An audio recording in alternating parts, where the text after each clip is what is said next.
안녕하세요, 제이제입니다. 오늘은 만지면 여자가 가장 자극적으로 느끼는 신체 부위 5곳에 대해서 말씀드려 볼게요. 구독과 좋아요, 알림 설정까지 해주실 거죠? 그럼 바로 시작할게요.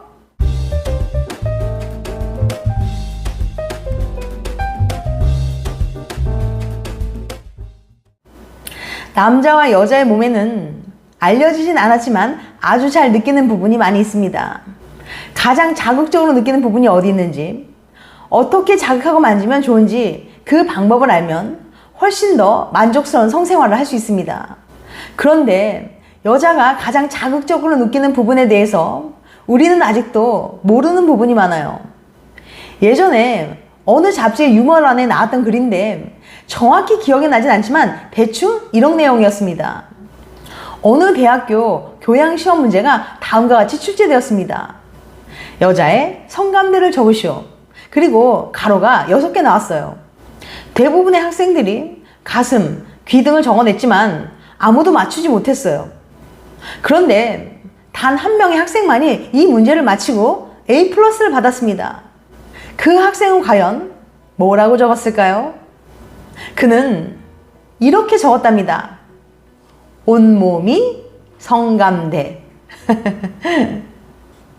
워낙 유명한 농담이라서 이미 알고 있는 분들도 많을 거라고 생각되는데요. 그만큼 재치있게 포인트를 집어낸 까닭이겠죠. 물론 이건 사람마다 다를 수 있어요. 접촉하거나 자극을 주면 성적 흥분을 유발하는 부위의 총칭으로 개인차가 현저하며 일반적으로 간지러운 기분을 강하게 느끼는 부위입니다. 그러니까 만지면 간지러움을 느끼는 부위라는 거죠. 간지러움에 대해서 아직까지 정확한 메커니즘은 밝혀지지 않았지만 외부의 위협으로부터 스스로를 보호하기 위한 행동이라는 것이 일반적인 이론이에요. 내가 상대를 공격하면 치명타를 줄 수 있을 것 같은 부위와 대체로 일치한다는 거죠. 그럼 구체적으로 어느 신체 부위를 공략하면 좋을지 알려드릴게요.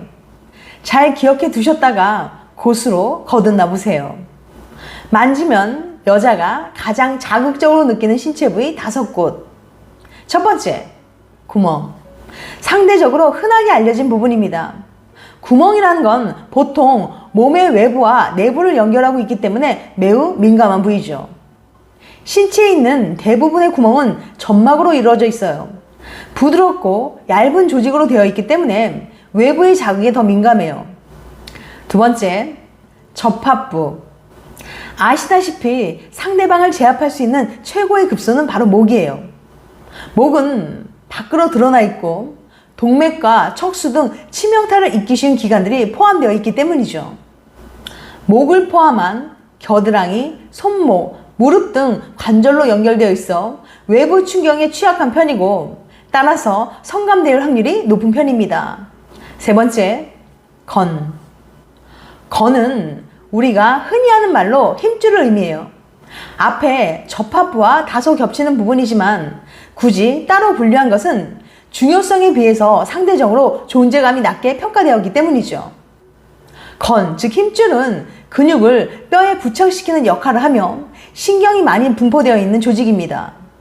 당연히 건을 끊으면 움직일 수가 없어요.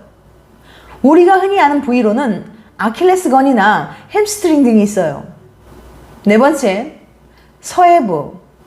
서해는 골반 중앙에서 다리가 신체와 만나는 지점으로 우리가 골반점 또는 고관이라고 부르는 곳이며 순수 우리말은 사시입니다. 샅샅이와 사타구니가 여기서 나왔어요. 서해부, 즉 골반 부위 쪽에는 성기능과 직접 관련이 있는 신경, 혈관, 임파선, 근육이 많기 때문입니다. 그곳에는 경혈 자리들이 분포하고 있어요. 그래서 여기를 마사지 해주면 좋은데요.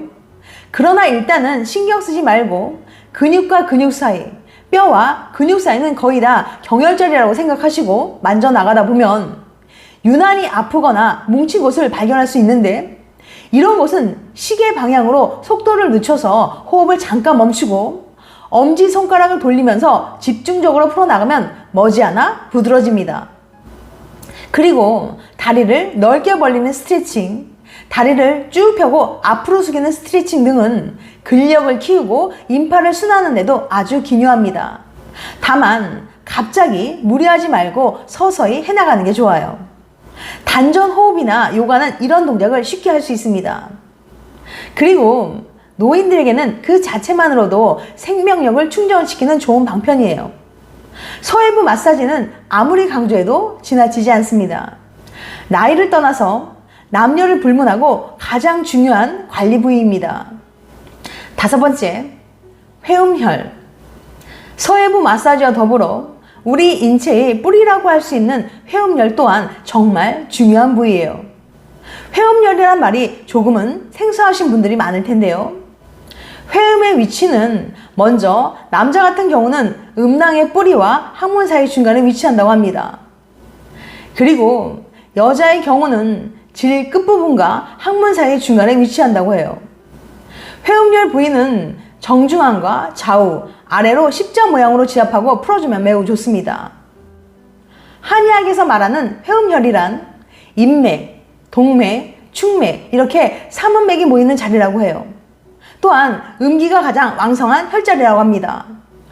그래서 이 회음혈을 자극하게 되면 양기를 북돋우고 몽롱한 정신을 깨우는 작용을 가지고 있어서 양기가 가장 강한 곳인 머리, 두뇌 질환, 두통이나 우울증, 불안증 등의 신경정신과 질환을 치료하게 된다고 해요. 그런데 회음혈은 심장의 양기를 받기 어렵고 혈액순환이 느린 곳이라서 혈액이 정체되기 쉬운 곳이기 때문에 노폐물이 정체되기 쉬워요. 다시 말해서 양기가 부족한 질병이나 혈액순환이 안 되는 어혈질환, 정체된 노폐물로 인한 염증 질환이 생기기 쉬운 곳인데요. 회음혈에 침을 맞으면 양기 보충과 염증 해소, 골반각 내 혈액순환 강화의 효과를 볼 수 있다고 합니다. 회음혈 치료 효과에 대해서 좀 더 자세히 말씀드려 볼게요. 남성의 경우에는 회음에 침을 놓으면 음낭이나 전립선 부위의 염증을 없애주기 때문에 낭습이나 전립선 질환에 도움이 된다고 해요. 또한 양기를 북돋아 주기 때문에 남성의 발기를 도와주고 음경의 강직도를 강화시켜서 성기능 장애에 도움이 된다고 합니다. 여성의 경우는 생식기 전체의 염증 치료에 효과적이라고 해요. 오래된 질염이나 음부습진, 음부소양증에도 도움이 많이 된다고 해요. 그리고 회음신경을 자극할 수 있어서 여성 성기능 강화와 여성 불감증에도 효과적이라고 합니다. 우리 몸의 경락은 모두 골반, 즉 엉덩이 부위를 지나가요. 양경락이든 음경락이든 골반을 지나지 않고는 소통될 수가 없습니다. 그런데 등, 어깨, 다리, 허벅지 마사지는 당위성을 인정하면서도 유독 손을 댈 수 없는 골반과 서해부, 그리고 회음혈에는 부정적인 시각으로 바라보는 사람들이 많아요. 그렇지만 이 부위를 자주 마사지하고 풀어주면 남녀 모두 건강 및 성기능 향상에 큰 도움이 될 수 있습니다. 사실 사람마다 그 부위와 정도가 천차만별이기 때문에 무엇이 정답이라고 말하긴 어려워요. 간지럼만 하더라도 사람마다 개인차가 매우 크니까요. 따라서 앞서 말씀드린 부위가 다소 이론적이고 평균적인 이야기이기 때문에 내 파트너의 성감대와는 전혀 다른 곳일 수도 있습니다. 하지만 처음에 서로를 알아가는 단계에서 몸의 어느 부분부터 시도를 해봐야 할지 난감하다면 앞서 말씀드린 부분부터 시도해 보시면 좋을 것 같아요. 지금까지 만지면 여자가 가장 자극적으로 느끼는 신체 부위 5곳에 대해서 말씀드렸어요. 다시 한번 요약해드리면 만지면 여자가 가장 자극적으로 느끼는 신체 부위 5곳. 첫 번째, 구멍. 두 번째, 접합부. 세 번째, 건. 네 번째, 서해부. 5번째, 회음혈. 다음엔 더 재밌고 유익한 영상을 찾아뵐게요. 끝까지 시청해줘서 감사합니다. 다음에 또 봬요. 안녕.